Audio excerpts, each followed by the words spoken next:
212페이지. 자, 동그라미. 네트워크 장비입니다, 이제. 네트워크 디바이스에서 첫 번째로 랜 카드가 나왔네요. 자, 랜 카드. 네트워크 장비. 중요하죠. 그죠?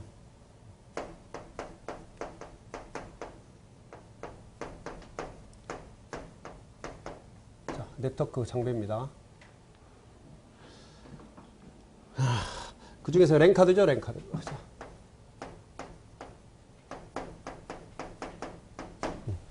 랜카드 시험에 몇 번 나왔죠. 이거 꼭 기억을 하셔야 됩니다. 우리가 가장 가깝죠. 여기 방구성도 지금 재활용하려고 안 지웠는데 랜카드 어디에 장착이 돼요? 여기에 장착이 되잖아요. 우리하고 뭐 컴퓨터와 진짜 밀접한 관련을 가지고 있는 그런 카드 아니면 인터페이스, 네트워크 인터페이스 카드. 네트워크 인터페이스 카드라고 합니다. NIC라고 그래요. NIC. NIC. 네트워크 인터페이스 카드 또는 랜 카드 뭐 이런 말로 쓰죠. 네트워크 인터페이스 카드다. 자, 보자고요. 특징. 근거리 통신망에 접속하기 위해서 컴퓨터나 서버에 장착되는 카드이다. 그렇죠. 뭐 서버도 컴퓨터니까요. 그 다음에 외부 네트워크와 가장 빠른 속도로 접속하고 데이터를 주고받을 수 있게 컴퓨터 내에 설치되는 그런 확장 카드고 인터페이스 카드. 인터페이스 카드. 그 다음에 랜에 설치된 PC나 워크스테이션은 대체로 이더넷이나 토크닝과 같은 근거리 통신망 전송 기술을 위해 설계된 랜 카드를 장착을 하는데 대부분 다 이더넷입니다. 토크닝보다는. 요즘 이제 토크닝 거의 사용을 하지 않죠. 그 다음 OSI 7레이어 물리계층 장비이다. 하하. 이거 뭐 여러 번 얘기했어요. OSI 7레이어일 때 또 그렇고 여러분들. 자, 하드웨어는 다 물리계층이죠. 그렇게 기억하시면 됩니다. 그다음에 213페이지 이제 토큰링에 대해서 나와 있는데 우리가 이 랜의 통신 방식이 세 가지가 있어요. 살짝 보고 갈까요? 랜의 통신 방식.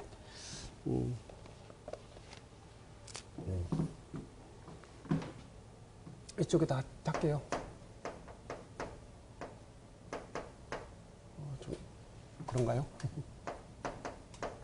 랜 통신 방식.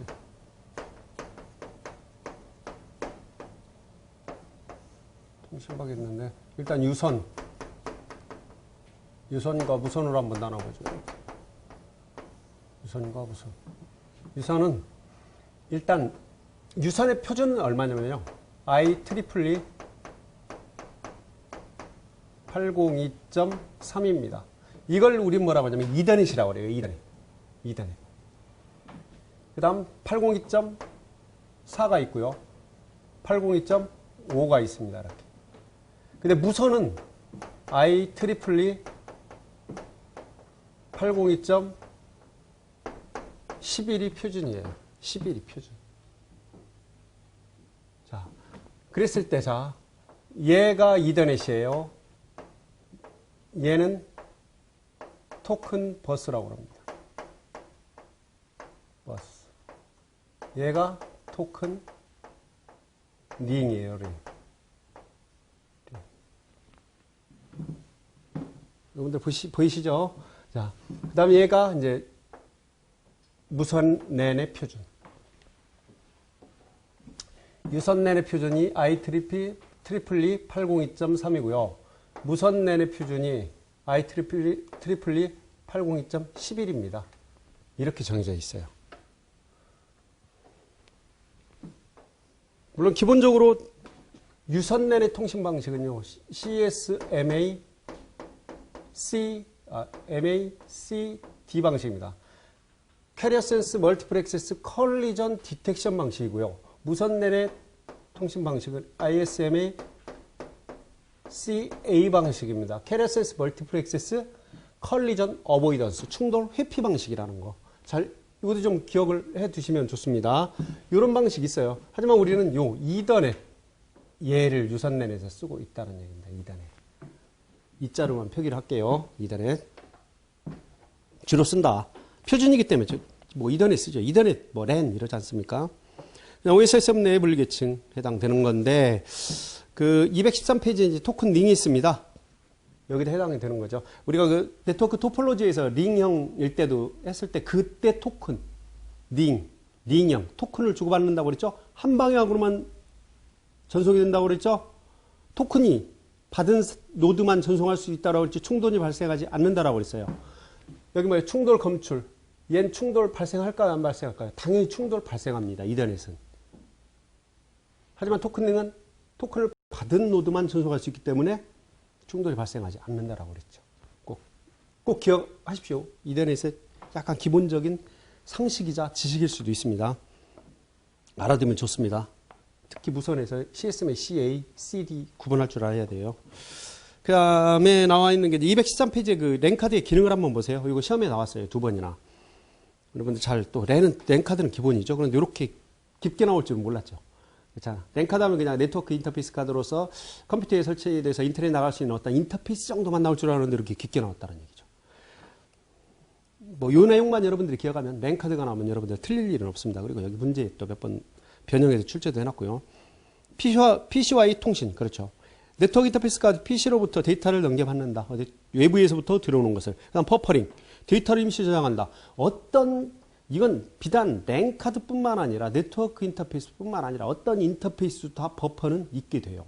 버퍼는. 그 다음 프레임을 형성을 한다. 자, 이더넷의 프레임 사이즈는 60에서 1518바이트의 프레임을 생성을 한다. 그렇죠. 최대 사이즈가 1518바이트죠. 대부분 네트워크 디바이스에는 1500바이트로 이렇게 설정이 되어 있습니다. 직렬, 병렬을 변환한다. 요걸 한번 틀리게 나왔어요. PC로부터 받은 병렬 신호를 케이블에 전송하기 위해 직렬 신호로 변환한다를 뭐로? PC로부터 받은 직렬 신호를 케이블에 전송하는 병렬 신호로 변환. 요걸 딱 틀리게 만들어 놨습니다.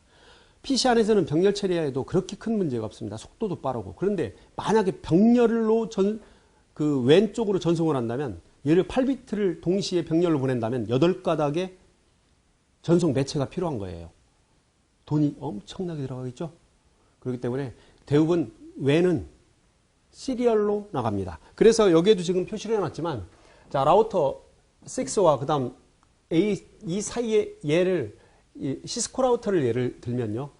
얘가 2800 시리즈를 기본으로 하겠습니다. 시리얼 0/0. 얘가 뭐, 시리얼 0/0/1.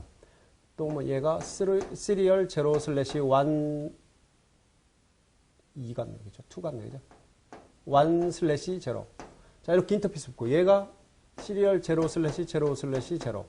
이렇게 다 시리얼입니다. 시리얼. 왼쪽은. 물론 어떤 라우터는 이거 왼이라고 표현도 합니다. 이쪽은 다 시리얼이죠. 그래서 시스코 라우터에서도 인터페이스 자체를 시리얼로 표시합니다. 시리얼하게. 병렬이 아니라 직렬 이런 식으로 통신할 수 있기 때문에 이렇게 표현도 한다는 얘기예요. 그래서 컴퓨터 내부에서는 지금 이 말 그대로 합니다. 컴퓨터 내부에서는 병렬로 만들어서 이 밖으로 나갈 때는 어떻게? 직렬로, 시리얼하게 직렬 통신으로 내보낸다는 겁니다. 뭐 허브는 그냥 거치는 거니까 밖으로 시리얼하게 나간다는 거예요. 시리얼하게. 전송할 수 있도록 만들어준다. 여기 들어가면 왜? 여기까지는 이더넷이죠. 자, 우리가 라우터를 반전을 뭐 이렇게 자를 필요 없겠지만 이렇게 나눠보면 이쪽은 왼 파트입니다. 시리얼 쪽에. 이쪽은 이더넷 쪽입니다. 이더넷 쪽이에요. 이더넷. 어차피 이쪽 이더넷에서 병렬로 간 다음에 이쪽 밖으로 나갈 때는 시리얼하게 나가는 거죠. 물론 라우터를 꼭 시리얼로 인터페이스로 연결하는 건 아닙니다. 뭐 이더넷으로도 충분히 연결할 수 있어요. 이더넷으로. 직병렬 변환 여러분들 좀 신경 쓰십시오. 그 다음에 인코딩과 디코딩인데 맨체스터 인코딩을 사용한다는 거. 우리가 랜카드나 랜에서는 인코딩 방식이 무슨 인코딩? 맨체스터 인코딩이라는 거. 꼭 좀 기억을 하세요. 이것도 좀 키워드가 될 수 있어요. 시험에 나올 때. 케이블 액세스는 케이블이 비어있음을 확인하고 전송 후 충돌을 여부를 감지한다. 그렇죠. CSMA CD 방식이기 때문에 KSS 멀티플레이 반송파를 컬리전, 충돌, 디텍션, 검출 방식이에요. 그래서 얘가 데이터를 전송하려고 검사를 딱 했는데 반송파가 검출돼. 그럼 누가 지금 데이터를 전송하고 있다는 게 감지되죠? 그럼 일정 시간 동안 대기를 합니다. 그래서 다시 한번 확인을 해봐요. 그때 반송파가 검출이 안 될 때 전송을 한다.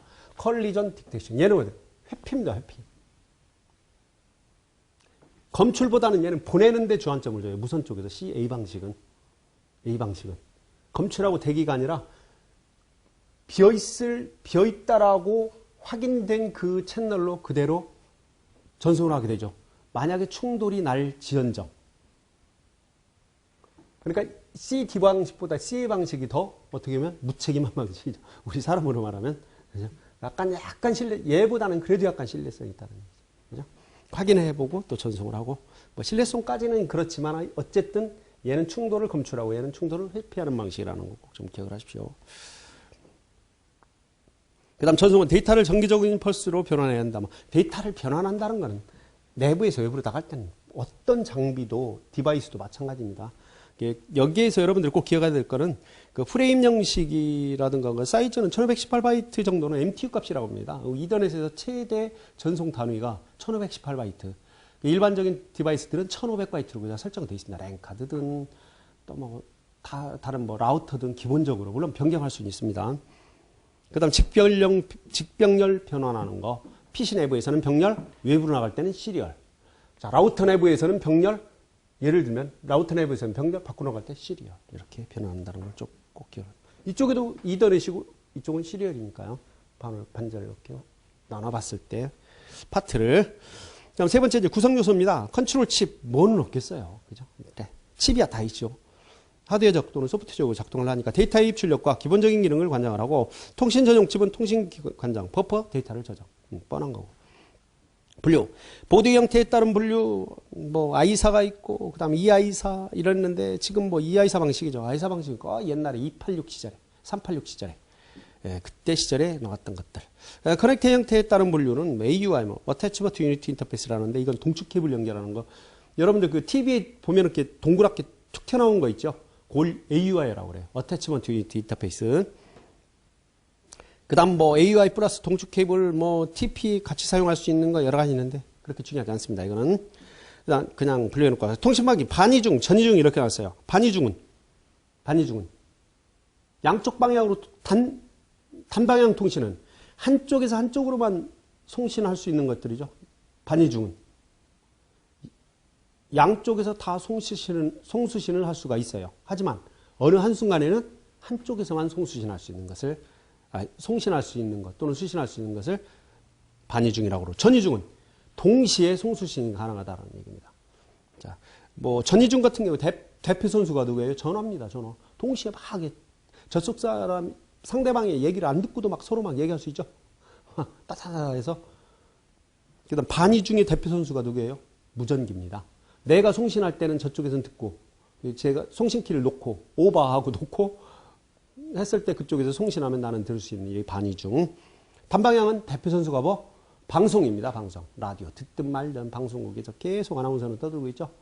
일방향으로 하고. 나는 아나운서에게 얘기할 수 있어요? 없어요? 없죠. 네.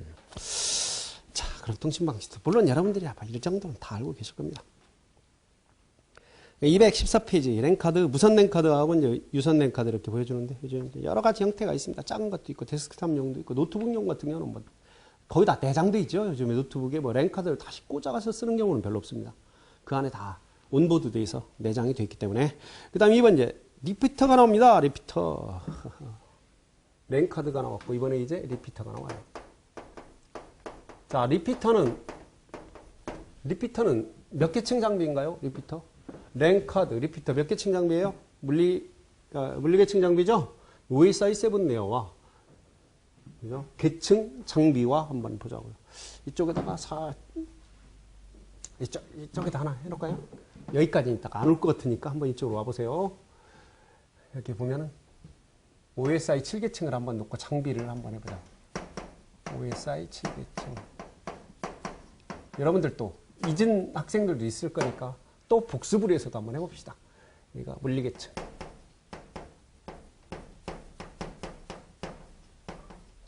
데이터 링크. 네트워크.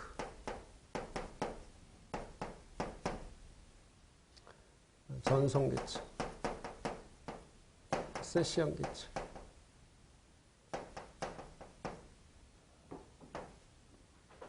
교양 계층. 응용 계층.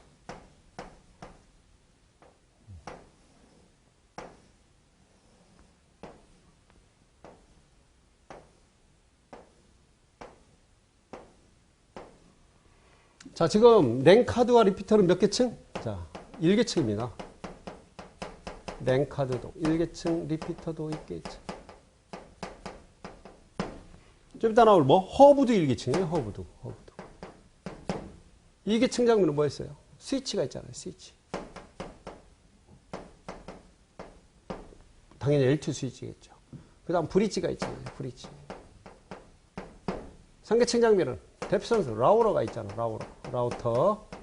그 다음에 L3 스위치가 있겠고. L2, 데이터 링크층은 L2 스위치는 그냥 스위치라고 알고요. L3 스위치는 앞에다 L3 스위치라고 일반적으로 이렇게 관행처럼 붙여줍니다. 전송계층은 뭐 L4 스위치 이렇게 있겠고. 스위치도 있겠고. 스위치로 말하면 이제 L7 스위치가 여기 있어요.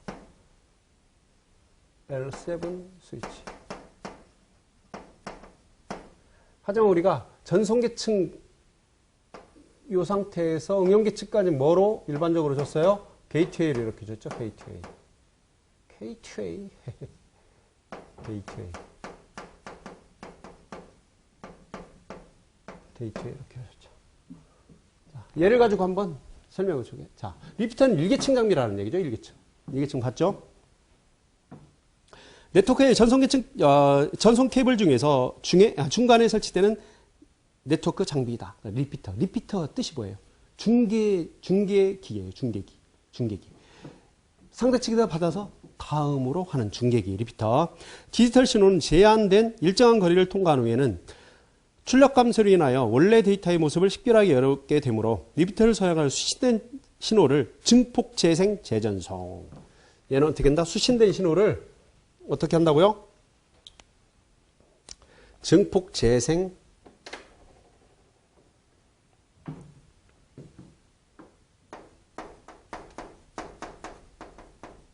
증폭 재생 재전송. 증폭 재생 재전송이죠. 넥카드 추가할까요? 여기도. 그럼 뭐 다른 건 중요하지 않은데 직병렬 반응.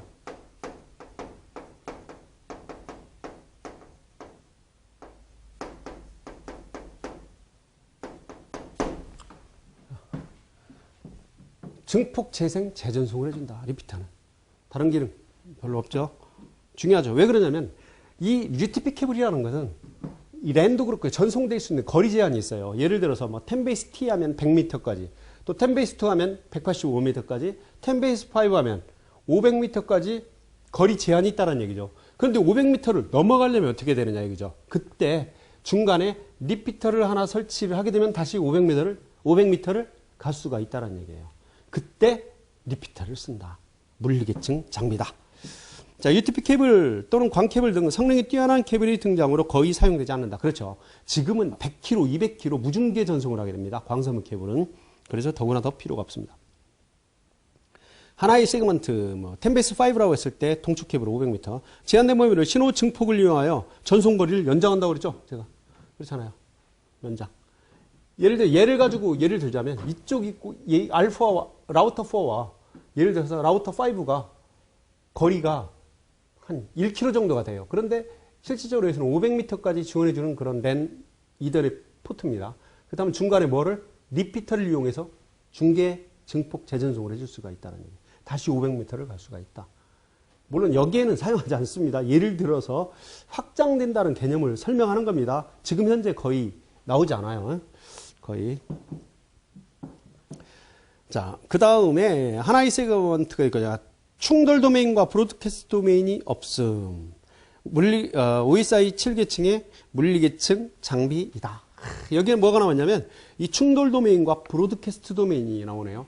이 도메인이라는 게 나오면 여러분들 뭘로 기억을 하라고 그랬어요? 그룹으로 기억하라고 그랬죠? 같은 그룹, 같은 집안 식구로 기억을 하라. 그런데 여기가 뭐 나왔냐면 충돌 도메인과 브로드캐스트 도메인이 있어요. 이 도메인에는 또 몇 개가 있냐면, 자, 여기에다가 도메인을 또 설명을 해놓을까요? 도메인.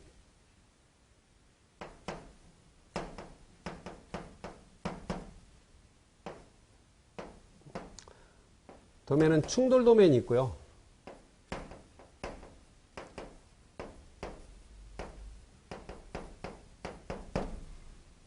그 다음에 여기에 나와 있듯이 브로드캐스트 도메인.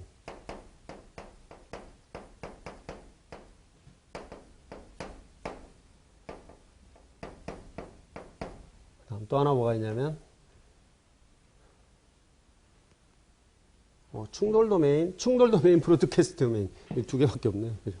그리고 충돌 도메인이 없는 거고 뭐 무슨 말씀을 하시는 겁니까? 그죠?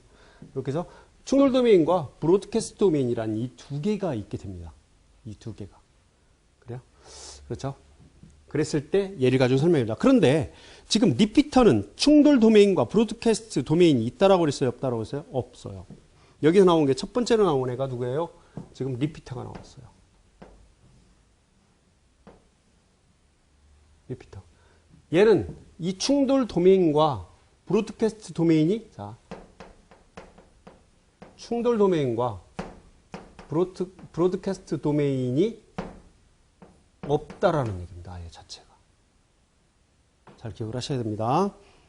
자체가 없습니다. 충돌 도메인 자체가, 브로드캐스트 도메인 자체가. 그건 잠시 후에 또 설명을 드릴게요. 그래요. 리피터는 확장하는 거죠. 그 밑에 그림을 보면 리피터를 연결해서 거리 제한을 확장시켜주는 거죠. 그죠? 증폭, 재생, 재전송을 해서 거리를 확장한다. 네트워크를 확장한다. 이런 뜻으로 해준다라는 얘기입니다. 그 다음, 종류를 보면 비트레벨 리피터가 있고 버퍼레벨 리피터가 있라는데, 뭐, 비트레벨 리피터는 한쪽에 트랜시버에서 입력된 전기 신호를 증폭하여 다른 쪽으로 하는 거. 비트레벨. 그 다음에 버퍼레벨 같은 입력된 패킷을 1차로 내부의 버퍼에 저장하고 스스로 프레임 검사를 한 다음 정상 패킷만을 출력하는 방법. 이렇게 했다는 게 중요하지는 않습니다. 그렇게. 장점을 한번 보면 하나의 세그먼트를 길이를 연장한다. 네트워크를 확장한다. 연장한다. 그죠? 그 다음에 리피터로 구성된 여러 세그먼트는 하나의 단일 랜으로 취급된다. 그것이 왜? 증폭 연장을 해주지만 물리계층을 벗어날 수는 없겠죠? 그렇기 때문에 하나로 보는 거죠. 그냥 물리적인 선이 하나로 쭉 연결됐다라고 보면 됩니다. 물론 거기 증폭 재생기 기능이 있어서 멀리 보내는 것 뿐이지. 연결됐다. 왜? 물리계층이니까. 그래서 세그먼트를 하나의 단일 랜으로 취급한다는 거죠. 그 단점. 물리계층에서 동작함으로 손상된 데이터에 대한 검사하지 않는다. 아주 물리계층이 가장 기계적이고 단순한 거 아닙니까? 밑으로 내려갈수록 위에 올라가면 이제 인간에 가깝고 소프트웨어적으로 좀 복잡하고. 인터넷의 경우 랜상에서 2개 이상의 리피터 설치가 불가능하다는 거. 이건 좀 꼭 기억을 하세요. 이더넷의 경우 랜상에서 2개 이상의 리피터를 사용이 불가능하다는 거. 신호 감소로서 좀 잘 기억을 해주십시오. 이거는 단점 중에 하나입니다. 그 다음에 허브가 나옵니다. 자, 허브. 세 번째가 허브예요. 허브. 세 번째가 허브. 허브는 몇 개층 장비예요? 허브도 1개층 장비죠. 허브도.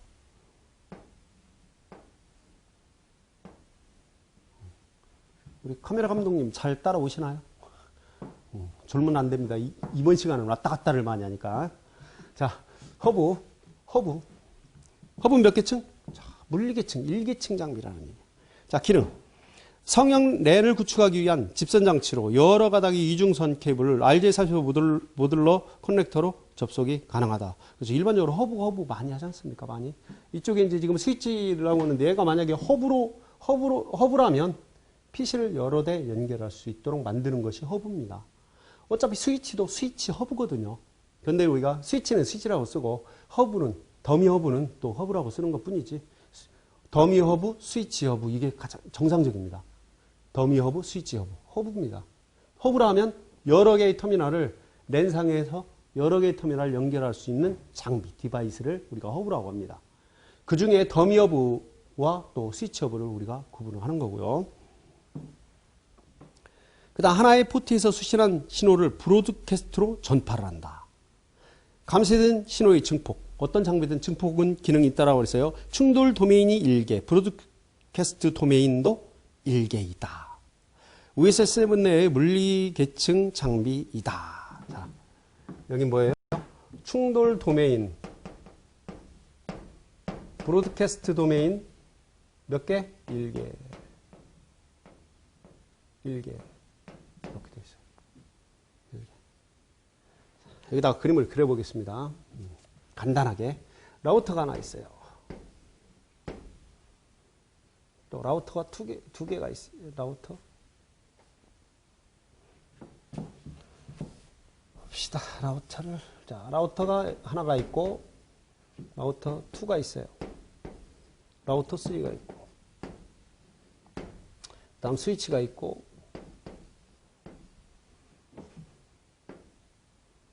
여기는 허브가 있어요. 허브는 더미 허브입니다. 이렇게 연결되어 있고요. 자, 이런 형태로 되어 있어요. BC가 있고 BC2 여기도 BC1 BC2가 이렇게 있습니다. 이렇게 연결되어 있고 여기도 스위치 예를 들어서 한번 설명을 해드릴게요. 스위치 완 있고 여기 스위치 2라고 합시다. 그 다음 이 옆에 또 뭐가 연결했냐면 허브가 이렇게 연결되어 있어요.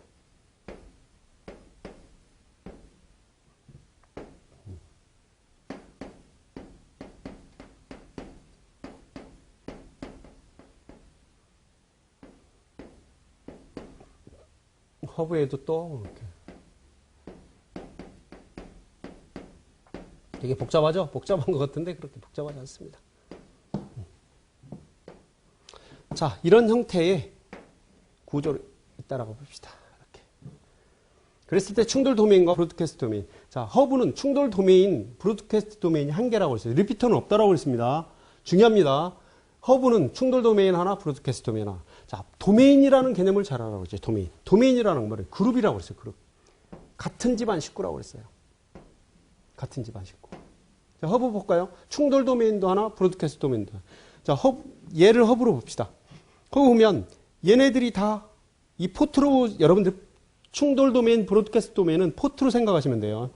자, 얘와 얘네들 다 같은 집안 식구다. 그 얘기는 뭐야? 한 집안 식구라는 얘기예요. 그러니까 하나야. 브로드캐스트도 마찬가지입니다. 브로드캐스트, 자, APC가 브로드캐스트 하게 되면 허브를 통과해요, 안 통과해요? 다 통과해서 어디까지 통과해요? 라우터까지는 가요. 라우터까지. 스위치도 마찬가지입니다. 브로드캐스트는 다 통과하죠. 어디까지? 라우터까지는 다 통과해요. 여기까지. 그 얘기는 뭐냐면 브로드캐스트 도메인을 차단할 수 있는 게 누구예요? 라우터밖에 없어요. 3계층 장비밖에. 1, 2계층 장비는 브로드캐스트 패킷을 차단할 수가 없다. 차단할 수가 없다. 그대로 통과시킨다. 통과시킨다는 얘기는 다 전송을 해준다는 얘기입니다. 허브는 충돌 도메인. 같은 집안 식구니까 충돌이 일어나겠죠? 그렇잖아요. 이더넷 방식이기 때문에 컬리전 디텍션 방식 충돌이 일어납니다. 브로드캐스트 다 통과되죠. 스위치도 통과가 돼요. 스위치도. 자, 이해되시죠? 이해되시죠? 브로드캐스트 도메인은 누구만 차단할 수 있다? 라우터만. 3계층 장비인 라우터. 1계층 장비, 스위치 2계층 장비. 자, 그러면 허브로 봤을 때 여러분들, 허브로 봤을 때 허브 충돌 도메인 지금 몇 개예요? 네? 허브로 봤을 때 충돌 도메인이 몇 개예요? 3개입니다. 하나입니다. 하나. 같은 집안 식구니까 하나란 얘기야. 한 집안 식구 하나. 왜냐면 이걸 헷갈려하는 학생들이 가끔 있어요. 그래서 허브는 충돌 도메인, 브로드캐스트 하나. 브로드캐스트 도메인도 다 똑같이 받는다 이거죠. 충돌이 일어날 수 있다는 얘기야. 그러니까 잘 기억을 하십시오. 그러면 아직 라우터 설명 안 했으니까 자, 허브만 그렇게 생각하시면 됩니다. 그 다음 밑에 보면 장점을 한번 종류 볼까요? 더미 허브 말씀드렸죠? 더미 허브. 그 다음에 스위치 허브. 그 다음 인텔리전스 허브라고 그러는데 우리가 스위치 허브를 가장 L2 스위치로 많이 쓰죠. 자, 보면 장점. 케이블링 간소화 및 관리가 용이하다. 그렇죠. 허브가 하나 있으면 어떤 터미널을 연결해 주는데 상당히 편리하다라는 얘기입니다. 그 다음에 노드 추가 및 이동 그리고 변경이 용이하다. 왜? 허브만 포트만 뽑아가지고 다른데 연결해 줄 수도 있죠. 그렇기 때문에 좀 편리하다라는 거. 그 다음 모든 트래픽이 허브를 통과해야 하므로 트래픽 흐름 제어가 용이하다. 흐름 제어 자체 뭐 스위치 허브 정도로 더 보면 되는데 하여튼 용이하다라는 거. 흐름 제어까지는 더미 허브에서 사실은 뭐 용이하진 않습니다. 여기서 용이하다는 건 리피터라든가 다른 하위 계층보다 이런 것들보다 용이하다라는 거니까 약간 여러분들 헷갈리지 마십시오. 단점. 대역폭을 공유로 한다. 대역폭을 공유한다는 얘기는 뭐예요? 한 집안 식구들이기 때문에 같이 똑같이가 아니라 나눠서 사용한다는 얘기죠. 공유한다는 얘기는. 자, 공유와 우리가 쉐어드와 데디케이트가 있습니다. 데디케이트. 요거 그러니까 공유냐 아니면 나누어 갖느냐 이런 개념인데 허브는 공유다. 그러니까 먼저 먹는 녀석이 장땡이야. 그죠? 먼저 여기 피자가 있습니다. 이거야. 허브는 뭐냐면요. 피자가 이렇게 한 판 있어요. 그 유치원이야. 야, 니들 피자 한 판 먹어. 그러면 한 10명 유치원생이 있었어요. 머리 막 믿고 막 와서 뜯어 먹고 어떤 녀석은 늦게 와서 못 먹고 그게 허브예요. 스위치는 피자를 선생님이 10조각을 똑같이 삼각형으로 나눠놓고 야, 너네들 와서 피자 먹어라. 그러면 늦게 온 녀석도 한 조각 먹을 수 있고 빨리 달려온 녀석도 한 조각이지 빨리 왔다고 2조각 먹는 게 아니지 않습니까? 그렇기 때문에 허브가 공평하고 더 효율적이라는 개념이 거기서 나옵니다. 피자 먹는 데서. 그죠? 피자가 여러 가지를 네트워크까지, 허브까지, 스위치까지 설명하도록 만든다는 얘기죠. 공유라는 개념은 피자 한 판 갖다 놓고 야, 니들 와서 피자 먹어라고 해서 먹어요. 그럼 빨리 온 놈은 많이 먹을 수도 있고 어떻게 보면 막 빨리 달려오다 자빠지고 난리 나죠. 머리 터지고 막.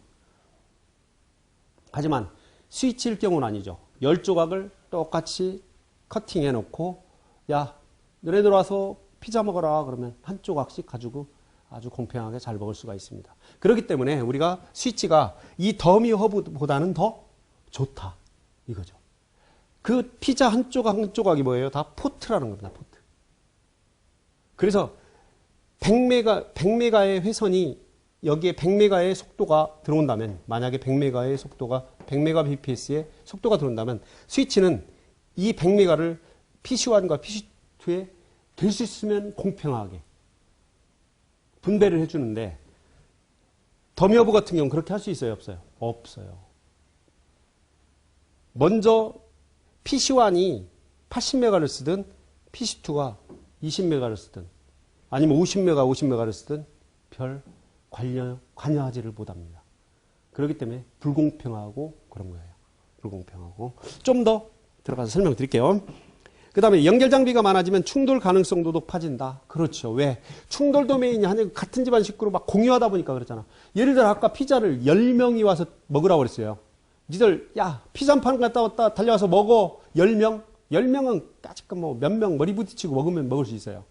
만약에 50명, 100명인데 피자 한 판 갖다 놓고 야 너네들 와서 피자 먹어 하면 난리 나겠죠? 충돌이 그만큼 많이 발생한다는 거예요. 왜? 공유니까. 그 100명이에요. 스위치가 한다면 어떻게 돼? 스위치가 뭐지? 스위치지. 피자를 지금 스위치 비유하는 거니까 피자를 100조각을 잘라놓고 야 너네들 피자 먹어라 그러면 와서 차례대로 뭐 순서대로 먹어도 좋겠고 한 조각씩만 가져가면 되겠죠?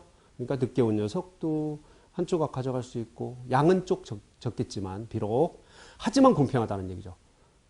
허브 100명이 만약에 허브를 피자 조각으로 말한다면 못 먹는 녀석도 수두룩하다라는 얘기야. 막 오다 자빠지고 막 늦게 오고 뭐 와서 또 와서 막 먼저 왔다고 3조각 가져가는 녀석도 있고 이제 허브와 스위치의 그 개념 차이점을 조금씩 이해가겠죠. 너무 피자로 해서 먹는 생각만 하신 거 아닌가 모르겠다. 자, 그런 개념으로 보라 이거죠. 그러니까 제어 기능이 없고 왜? 더미 허브라고 그랬잖아요. 더미는 좀 둔한, 그죠? 좀 더 세게 말하면 멍청한 그런 허브를 우리가 더미 허브라고 합니다. 그다음 허브 고장 또는 전원 차단 시 하위 모든 네트워크가 다운된다. 이것은 스타형으로 구성되는 네트워크에서는 다 그렇죠. 스위치도 마찬가지입니다. 스위치 다운되면 밑에는 다 다운되죠. 그죠? 스타형은 다 마찬가지고요. 그런 개념으로 보시라. 이게 허브다. 더미 허브는 뭐? 쉐어드의 개념이다. 공유의 개념이다. 스위치는 데디케이티드 개념이다. 분배의 개념이다. 이 정도로 보시면 됩니다. 연결. 스위치 자체가, 어이구, 뭐가 떨어지나. 돈도 아니고, 이거. 돈이면 좋을 텐데. 고장이 떨어졌어요. 그 다음에 나온 것이 이제 브릿지네요. 네 번째. 자, 허브의 개념, 공유의 개념입니다. 공유.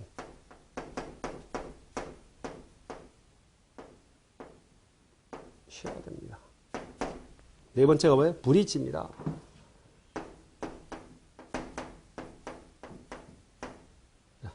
자, 브릿지라는 건 다리죠. 우리말로 하면 브릿지. 브릿지 다리죠. 브릿지 다리예요. 몇 개층 장비입니까? 이제 2기층 장비로 등장을 하게 됩니다. 브릿지. 자, 스위치도 등장을 뭐 앞으로 할 거니까 이렇게. 이계층 장비입니다. 두 개의 다리는 뭐예요? 한쪽 지역과 한쪽 지역을 연결하는 것을 우리가 브릿지라고 해요. 다리. 마찬가지죠. 브릿지가 이쪽 랜과 저쪽 랜. 네. 상대측 랜과 내 랜을 연결할 수 있는 그런 장비가 뭐? 브릿지라는 얘기입니다. 이계층 장비. 자, 하나 읽어보면 보겠습니다. 데이터 통신의 같은 종류의 네트워크를 상호 접속시키기 위한 인터페이스다. 두 개의 랜을 접속합니다. 우리가 일반적으로 동일한 프로토콜을 이용하는 두 개의 랜을 연결할 때 브릿지를 씁니다. 양방향으로 데이터를 전송해 주지만 경로 설정이라든가 프로토콜 배분 등의 복잡한 처리는 불가능하다. 그렇죠. 이계층 장비가 이계층 장비니까 그렇겠죠. 프로토콜 변환이나 이런 것들은 최소한 응용계층 정도 가야 됩니다. 특히 아니면 전송계층 정도 가든가. 최소한 응용계층입니다. 우리가 일반적으로 보면은 경로 설정이라든가 프로토콜 변환하는데 경로 설정은 어디에 네트워크계층까지 가야 됩니다. 그대로 연결되는 거예요. 그래서 OSI 7를 제대로 이해만 하면 네트워크 이해하는데 상당히 편하다고 그랬어요. 이해하는데. 운영체제에 의한 프레임 전달을 하고, 자, 프레임 얘기가 나오네. 왜 나와요? 이계층에 PDU가 뭐라고 했습니까? 프레임 아닙니까? 프레임. 잘 연결되죠? 여러분들 지금 떠올라야 됩니다. 그다음 하나 이상의 네트워크를 연결하거나 큰 규모의 네트워크를 맥 주소를 기준으로 작은 규모로 나눈다. 맥 주소의, 자, 여기 뭐가 나와요? 맥 주소로 나눈다. 맥 어드레스로. 이계층은 뭐로 통신을 해요? 자, 스위치. 뭐, 여기 브릿지 나왔는데 스위치 나왔지. 이계층 뭐로? 맥으로 통신하게 되죠. 이계층에서는. 그래서 라우터가 없이도 스위치를 가지고도 PC끼리는 얼마든지 통신이 가능하게 되는 겁니다. 왜? 맥으로 통신하기 때문에. 스위치, 이계층, 스위치, 브릿지, 뭐, 맥으로. 왜? 이계층은 여기를 약간 더 이렇게 세분화해서 나누면 두 계층으로 나눈다고 그랬어요. LLC와 로지컬 링크 컨트롤과 미디어 액세스 컨트롤이라는 맥 계층이 있잖아요. 맥 계층. 그래서 맥으로 통신하는 거예요. 맥 계층. CPU가 내장되어 있으며 최대 16포트를 지원을 한다. 그죠? 지원을 16포트. CPU가 내장됐다. 2계층부터는 스위치도 CPU가 내장됐다. 뭐 어떤 책에 보면 더미 여부와 스위치를 비교할 때 그러잖아요. 더미 여부는 CPU가 없고 스위치 여부는 CPU가 있고 더미 여부는 싸고 스위치 여부는 비싸고 스위치 여부는 좋고 더미 여부는 나쁘고 뭐 이런 얘기 많이 나오잖아요. 브릿지도 마찬가지죠. 자, 2계층이기 때문에 같이. 자, 그 다음에 충돌 도메인은 연결될 수만큼 증가하고 브로드캐스트 도메인 한계다. 자, 이렇게 나오죠. 자, 보세요. 아까 피자 얘기했었어요. 충돌 도메인은 뭐? 여기에 충돌 도메인은 연결수만큼 증가하고 충돌 도메인은 여기에 유치원생들이 10명이면 10조각의 피자로 나누죠? 10개로 증가하는 거죠. 또 10명이었다가 50명으로 늘어났어요. 그러면 50조각으로 나눠져야 되죠?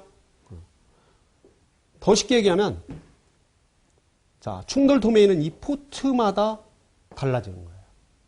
충돌 도메인은 포트마다 달라진다는 거야. 그럼 이 스위치를 기준으로 했을 때 충돌 도메인은 몇 개예요? 3개죠, 3개. 얘가 하나의 충돌 도메인. 얘가 충돌 도메인, 얘가 충돌 도메인입니다. 왜? 스위치는 데디케이트라는 나눔의 개념이기 때문에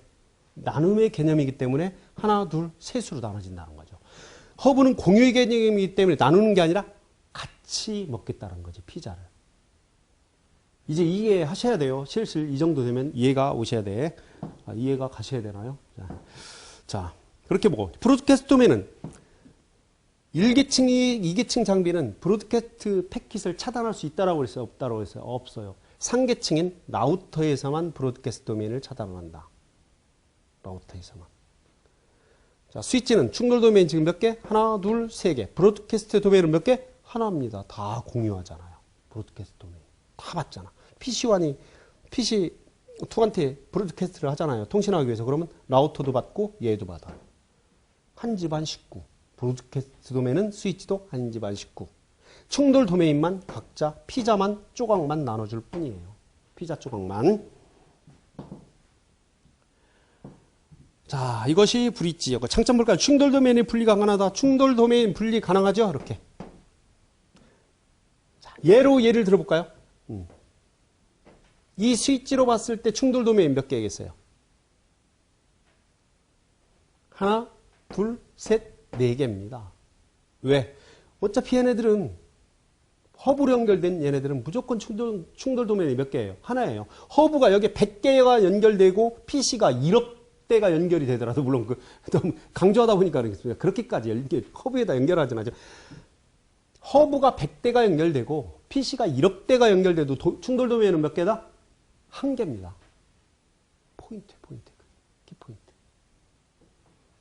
스위치는 포트마다 충돌 도메인이 발생하죠. 그게 여기서 표현한 게 뭐예요? 브로드캐스트 도메인은 브로드캐스트는 다 하나예요. 1, 2계층 장비는 브로드캐스트는 스위치가 100대가 연결돼서 허브가 100대가 연결돼서 PC가 1억 대 연결되더라도 브로드캐스트 도메인은 한 개. 왜? 라우터에서만 분리가 돼요. 라우터에서만. 충돌 도메인은 허브는 무조건 하나입니다. 허브 100대, 1억 대의 PC가 연결돼도 같은 집안 식구다. 왜? 물리계층이었어. 물리계층. 그 다음 OSI 7 데이터 링크 계층의 장비라는 거. 자, 이 충돌 도메인, 브로드캐스트 도메인 이해 가시죠? 꼭 아셔야 됩니다. 이거 등장합니다. 가끔. 그 밑에 이제 네트워크의 충돌 현상을 감소시킨다. 왜? 충돌 현상을 분리시켜주니까. 또 하나 이제 그 스위치를 설명을 드리면요. 여기 PC 또 한 대를 이렇게 연결합시다. 추가를 했어요. PC3예요. 얘가 이제 2니까 PC3라고 합시다. 또 여기 PC 한 대를 또 이렇게 연결했어요. 얘는 PC4예요. PC4예요. 그럼 PC1과 이 PC1과 이 PC4가 통신을 해요. 스위치에서. 그러면 PC3와 PC2도 통신을 동시에 할 수가 있다라는 얘기야. 스위치에서는 가능합니다. 스위치에서는. 얘네들 둘이 이렇게 통신을 하고 있어도 스위치에서는 얘네들 둘 통신이 가능하다라는 얘기야. 근데 허브에서는 안 돼요. 왜? 충돌 도메인이 분리가 안 되기 때문에 그걸 안에 보면 이제 스위치의 기능 중에는 필터링 기능이 있기 때문에 이게 가능하거든요. 여기 가면 러닝, 그다음 포워딩, 플로딩, 필터링 기능이 있어요. 이런 기능이 있어. 또 에이징 기능도 있고 스위치의 기능이. 그것 때문에 이게 가능해요. 그러니까 PC1과 PC4가 통신하고 있는 중에도 PC3와 PC2가 통신할 수가 있어요. 스위치에서는 왜? 충돌 도메인을 분리를 시켜줄 수가 있으니까. 그런데 허브에서는 안 돼요. 예를 들어서 여기 지금 PC 2대만 연결되어 있는데 PC를 여기에도 또 한 대 추가를 하자고요. 여기다 추가할까요? 이렇게 자, 사이좋게 PC3 여기 PC4 이렇게 써요. 그런데 만약에 PC1과 PC4가 이렇게 통신 중입니다. 그러면 여기 안 그랬군요. PC3와 PC2가 이게 놀고 있죠? 그러면 얘네들이 통신이 끝날 때까지 이 둘은 통신을 못합니다. 충돌이 나기 때문에. 그래서 더미 허브는 말 그대로 멍청하고 느리고 왜 이거 다 기다렸다가 또 통신해야 될 거 아니에요. 물론 순간적일 수는 있지만 PC 대수가 많아지면 클라이언트 수가 많아지면 많아질수록 더 느려질 수가 있다는 얘기야. 하지만 스위치는 얘네들 통신하면 또 여러 대가 또 있으면 걔네들끼리 각자 통신할 수 있는 기회가 있기 때문에 효율적이고 빠르다는 얘기가 거기서 나옵니다. 지금 충돌 도메인과 브로드캐스트 도메인으로 지금 설명을 드리고 있는 겁니다. 잘 기억을 하시라. 통신 동시에 가능, 얘는 불가능. 대기했다 해야 된다. 그러니까 그런 것들이 많아지면 어떻게 해? 대기하는 시간이 길어지겠죠? 그래서 느릴 수밖에 없다는 얘기예요. 느릴 수밖에 없다. 자, 여기까지. 자, 단점. 브로드캐스트 패킷 필터링 하지 않음. 그 얘기 뭐야? 브로드캐스트 도메인은 하나라는 얘기입니다. 브로드캐스트 도메인은 누구만 필터링을 해요? 라우터만 브로드캐스트 도메인을, 패킷을 차단을 한다. 그러면, 자, 이 스위치 안으로 봤을 때, 브로드캐스트 도메인은 몇 개다? 하나예요. 하나. 잘 기억을 하십시오. 누구만 차단할 수 있다? 라우터만. 그 다음 나오게 이제 스위치네요. 스위치. 자, 스위치죠.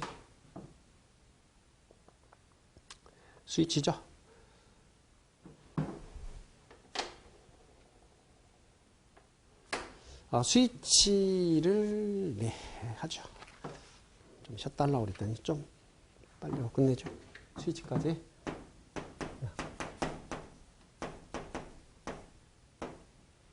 스위치까지 봅시다. 스위치는 몇 개층 장비예요? 2개층 장비죠.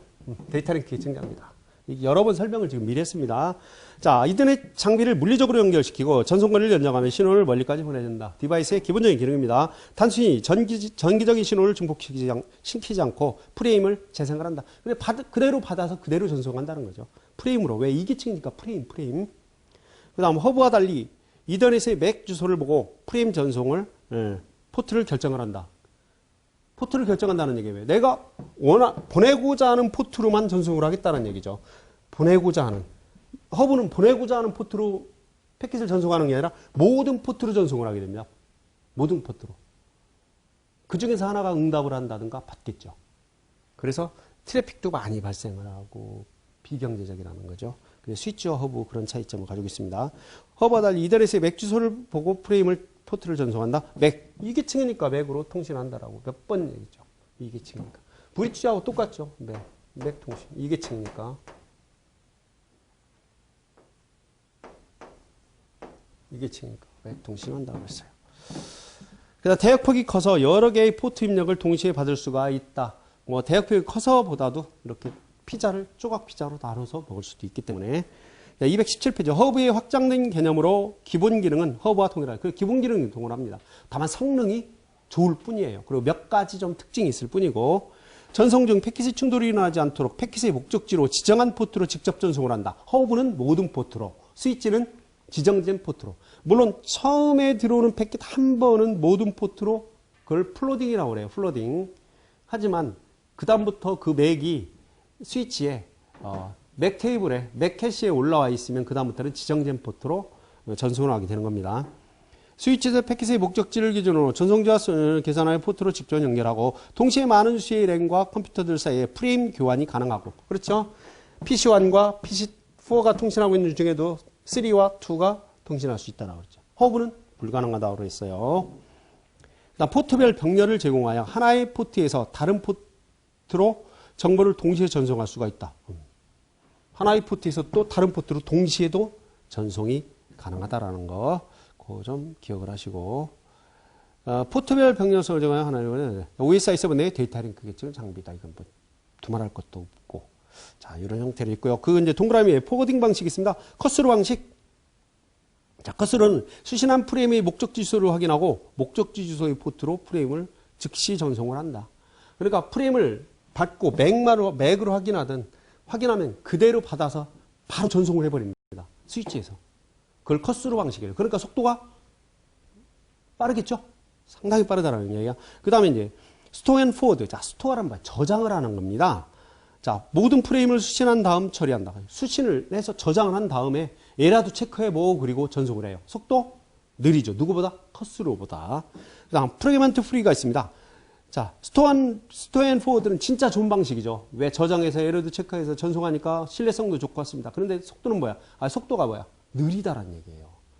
네트워크에서 속도 느린 거는 상당한 단점이 될 수 있습니다. 아무리 신뢰성이 좋더라도 단점이 될 수가 있어요. 속도가 느리다는 것은. 그래서 얘를 보완한 것이 프래그먼트 프리입니다. 커스루 방식과 스토어 앤 포워드 방식의 장점을 혼합한 거야. 커스루의 장점은 뭐예요? 빠르다. 스토어 앤 포워드는 에러 정정이라든가 신뢰성이 좋다라는 거를 장점을 따서 만든 게 프래그먼트 프리라고. 세 가지 좀 여러분들이 기억을 하십시오. 이건 나올 수 있습니다. 충분히 시험에 여러분들. 그 다음에 이제 스위치 배치에 따른 본류, 워크그룹 스위치라든가 백본 스위치 이런 것들은 뭐 그렇게 여러분들하고 관련이 없을 것 같아요. 제가 이제 빨리 설명을 드리느라고 포워딩 방식에 따른 그 의미만 여러분들에게 이렇게 간단하게 설명을 드렸죠. 커스로 방식과 스토어 앤 포워드, 그 다음 프래그먼트 프리를 한번 여러분들이 자세히 한번 읽어보시기 바랍니다. 그 다음에 218페이지. 스위치의 기능, 러닝 기능이 있습니다. 스위치에 여러분들 이제 나중에 뭐, 그 네트워크 공부하신 분들 아시겠지만 그 패킷 트레이서라든가 아니면 GNS3 인데 가지고 그 실습을 시뮬레이터로 하게 되면 스위치에 PC를 단말기를 연결하게 되면 바로 그 링크가 사는 건 아니죠. 물론 GNS는 링크 사는 것처럼 보이긴 하지만 스타트 시키면 패킷 트레이서는 여기 주황색 불이 들어옵니다. 시스코 패킷 트레이서 같은 경우는 그거는 뭐냐면 러닝하고 있기 때문에 학습을 한다고 그러죠. 주변 포트라든가 네트워크 상태, 인터페이스 상태를 확인하고 그리고 녹색 불이 들어오죠. 그때 이제 링크가 형성이 되는 겁니다. 그때가 러닝. 그 다음 포워딩 같은 경우는 자, 자신의 백지수 테이블에 목적지 주소가 있고 목적지가 출발지와는 다른 세그먼트에 존재할 경우에 발생을 한다. 포워딩. 포워딩이야말로 그겁니다. 내가 PC1에서 PC4로만 보내고 싶어요. 그럼 그쪽 포트로만 패킷을 전송하는 것을 우리가 포워딩이라고 하는 겁니다. 포워딩. 그다음 플러딩. 이 스위치에 여기 지금 맥 테이블 또는 맥 캐시 이런 얘기를 하거든요. 맥 버퍼. 이 캐시에 스위치에 이 캐시에 한번 PC1과 PC4 통신하게 되면 이 맥 캐시에 또는 맥 테이블에 이 정보가 저장이 됩니다. 물론 그게 180조 저장될 수도 있고 설정하기 다르지만 근데 그리고 끝났어요. 그럼 얘가 다운 카운트가 되죠. 계속 카운트가 됩니다. 제로서부터 1, 2, 3, 4, 5, 6, 7, 100까지. 그 전에 또 한 번 PC1이 PC4로 전송하게 된 정보가 스위치가 오게 되면 바로 PC4에 해당 포트로 그대로 데이터를 전송을 해줘요. 그렇기 때문에 스위치라는 건 연결 개념 아닙니까? 연결 개념. 그래서 전송이 가능한 거죠. 근데 이제 플러딩이 있어요. 그런데 맨 처음에 PC1과 PC4가 있는데 만약에 PC1과 PC2가 지금 통신하려고 스위치에게 데이터를 전송하니까 스위치 캐시에 맥 테이블에 얘 정보가 있어요, 없어요? 없다라는 얘기예요. 없을 때는 그때는 모든 포트에 덤이어부처럼 플러딩을 하게 됩니다. 이걸 우리가 브로드캐스트라고 하지만 이 스위치 기능 중에 플러딩이 브로드캐스트가 똑같아요. 모든 포트로 전송을 하게 되죠. 한 번은 그렇게 처음에 한 번은 그렇게 하게 됩니다. 그 다음에 또 통신하려면 얘하고는 그대로 해당 포트로 전송하게 되죠. 근데 이제 180초라든가 너무나 오랫동안 사용을 하지 않게 되면 이 맥 테이블에서 이 캐시에서 얘 정보를 삭제를 하게 되죠. 그때는 또 한 번 플러딩을 또 하게 되는 거죠. 그런 것들. 자, 포워딩과 플러딩. 약간의 반대 개념으로 생각하시면 좋죠. 그 다음에 필터링. 그렇죠. 출발자 목적지가 같은 세그먼트에 있는 경우에는 발생한다. 같은 세그먼트에 있는 경우에 발생한다. 그건 뭐야? 포트가 다르면 구분이 시켜준다는 얘기죠. 다른 도메인으로 갈 때만, 충돌 도메인으로 갈 때만 연결시켜준다는 얘기입니다. 필터링. 그걸 구분시켜준다는 개념이죠. 필터링은. 그래서 우리가 다른 세그먼트의 프레임이 전송되는 것을 막아준다. 필터링을 해준다. 그 얘기는 뭐 각자 통신할 수 있도록 만들어준다라는 말로 이해를 하셔야 됩니다. 그 다음에 에이징 기능. 에이징 기능이 그겁니다. 에이징 기능이. 자, 한 번 통신하게 되면 그때부터는 이 캐시의 카운트가 제로가 돼버리죠. 통신 끝나면 그때부터 1, 2, 3, 4, 5, 6에서 180초까지, 예를 들면 180초까지 카운트가 돼요. 그 180초 안에 다시 PC4로 통신하게 되면 다시 걔가 인셜 돼가지고 제로부터 카운트가 되죠. 그 정보를 가지고 포워딩을 하기 위해서. 그걸 우리가 에이징 기능이라고 합니다. 시간 카운트하는 기능. 그래서 러닝, 포워딩, 플러딩, 필터링, 그리고 에이징 기능이라는 스위치의 5가지 기능도 여러분들이 꼭 기억을 하십시오. 그 다음 그 밑에 이제 브리지와 스위치가 똑같이 2계층을 수행을 하고 있어요. 근데 브릿지는 소프트웨어적으로 작동을 하죠. 비교해놨죠? 스위치는 하드웨어적으로. 그러니까 브릿지와 스위치 누가 빨라요? 스위치가 빠릅니다. 하드웨어로 작동하는 게 빨라요. 이제 잠시 후에 설명하겠지만 라우터는 소프트웨어로 작동할까요? 하드웨어적으로 작동할까요? 소프트웨어적으로 작동합니다. 그래서 스위치가 빨라요. 라우터보다 속도는. L3 스위치를 사용 많이 하는 이유도 그런 것도 있어요. 포트 확보도 있지만 라우터는 소프트웨어적으로 작동하게 되죠. 스위치는 하드웨어적으로 작동합니다. 그래서 속도가 빠릅니다.